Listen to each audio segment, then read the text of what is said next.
Bonjour à tous, heureux de nous retrouver pour ouvrir ensemble la parole de Dieu. Alors notre lecture aujourd'hui est encore dans le psaume 90, cette prière de Moïse qu'il a faite à Dieu. Au verset 13, il est écrit « Reviens Éternel, jusqu'à quand? Aie pitié de tes serviteurs. » Moïse nous montre là qu'il vit un temps difficile. Il y a un temps difficile et il dit « Jusqu'à quand? Aie pitié ?» Nous voyons là la souffrance qui s'est installée, qui est là.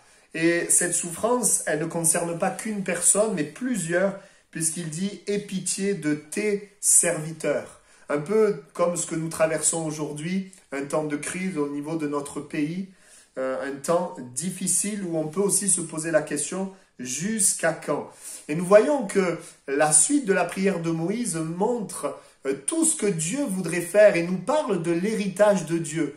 Lorsque nous avons accepté Jésus dans notre vie et que nous nous sommes détournés d'une vie sans lui, une vie de péché, nous devenons enfants de Dieu, héritiers de Dieu et co-héritiers de Christ. Cela veut dire qu'il y a un héritage pour nous et un héritage dans les temps de crise. Quel est donc cet héritage?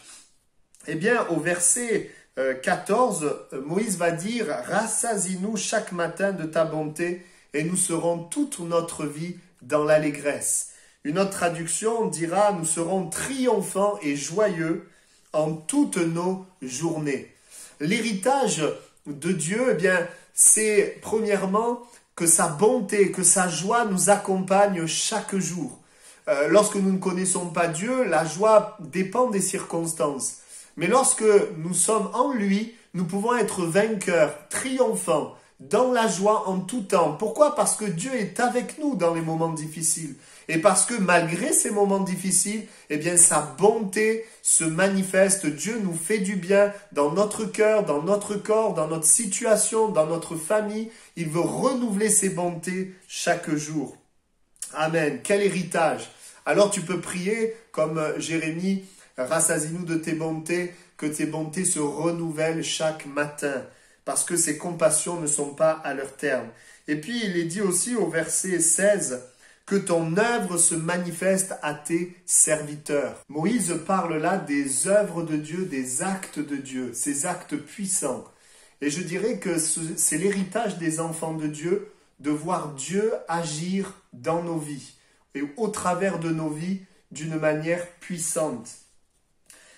Les actes de Dieu, nous pourrions les décrire de différentes manières. Il y a le salut, Dieu nous sauve de la mort éternelle, d'une perdition, d'une éternité sans Dieu. Il y a aussi la délivrance, Dieu est celui qui délivre des chaînes, de ce qui peut nous rendre esclaves.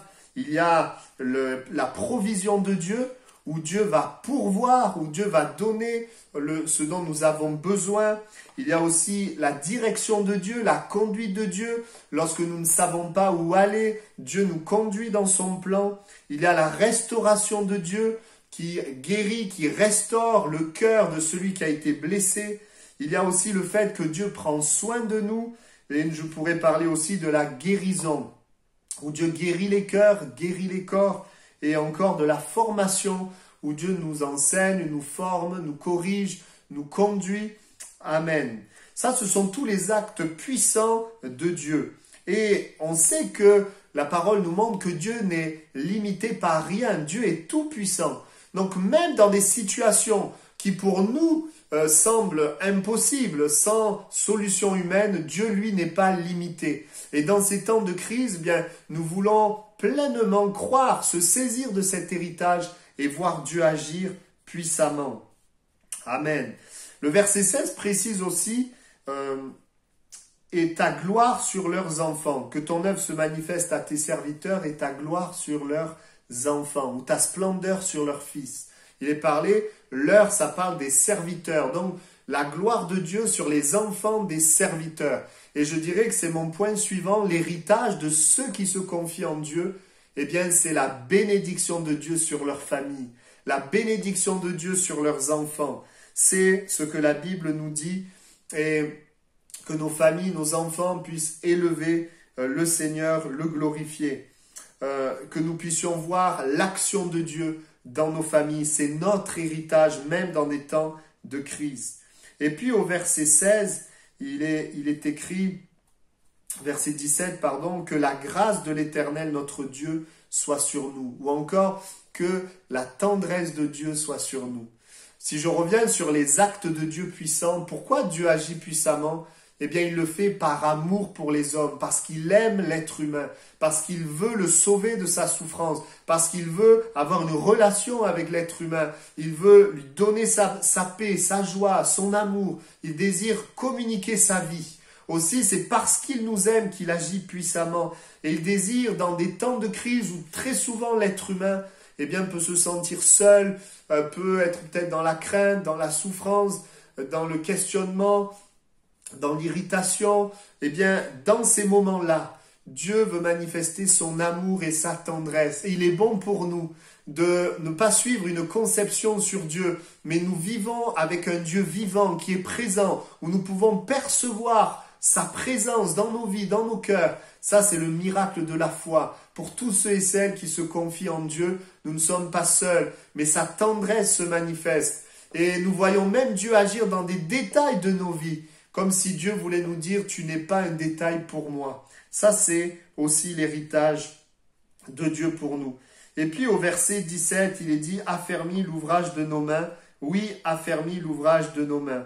Dans la deuxième partie de ce verset, il est parlé d'affermir l'ouvrage de nos mains. Quand nous sommes enfants de Dieu, nous avons un sens à notre vie. Nous savons pourquoi nous vivons. Nous vivons avec et pour Dieu.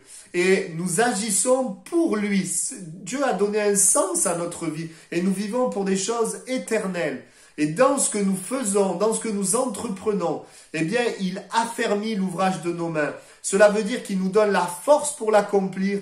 Et cela veut dire qu'il permet que ça réussisse. Combien nous savons, lorsque nous voulons entreprendre des choses, qu'il y a des imprévus et que les choses parfois avortent. Mais lorsque Dieu est avec nous, nous sommes dans sa main et nous agissons pour lui, et nous nous confions en lui, eh bien, il nous donne la force et il fait réussir nos projets, nos œuvres. Amen. Alors j'aimerais simplement laisser cela sur votre cœur, que dans ce temps de crise, vous puissiez proclamer cet héritage et remercier le Seigneur pour cela et être attentif à ce qui va se passer. Combien vous allez pouvoir voir le Seigneur agir. Oui, sa bonté chaque jour de notre vie. Oui, ses actes puissants dans notre vie. La bénédiction sur nos familles. Et puis également sa tendresse envers nous, son amour. Et puis, dans les œuvres que nous faisons, sa force qui nous est communiquée et sa réussite pour ces choses. Que Dieu vous bénisse. À très bientôt.